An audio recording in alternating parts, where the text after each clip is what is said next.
Здравствуйте, компания HT Global. Меня зовут Нариля, я студент-архитектор 5-го курса, одна из участниц проекта «Научно-технический центр». Как я узнала об этом конкурсе? Я узнала о конкурсе благодаря своему дипломному руководителю.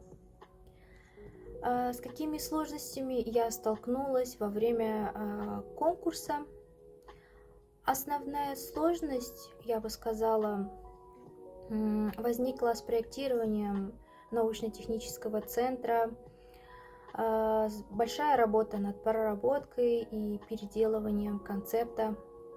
Были также сложности касательно участка, который находится в Астане, местность, которая неизвестна и незнакомая студентам Алматы.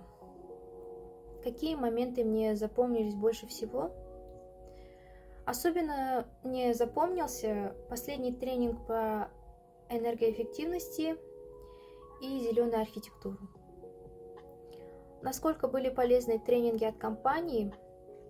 Я бы сказала, что они скорее общеобразовательные, нежели полезные в практике. Что я знаю о самой компании HT Global? До релиза самого конкурса я не слышала о самой компании. Какие пожелания, наставления у вас для участников следующего года? Желаю всем будущим участникам удачи, успешно сдать проекты, не расстраиваться, если не прошли этапы. Ведь, как сказал известный ученый Альберт Эйнштейн, тот, кто не совершает ошибок, не пробует что-то новое. Какие впечатления оставил данный архитектурный конкурс? Конкурс еще не завершен, поэтому каких-то конкретных ярких впечатлениях перечислить сложно на данном этапе. Отдельно отмечу, что отличную модераторскую работу было проделано организаторами.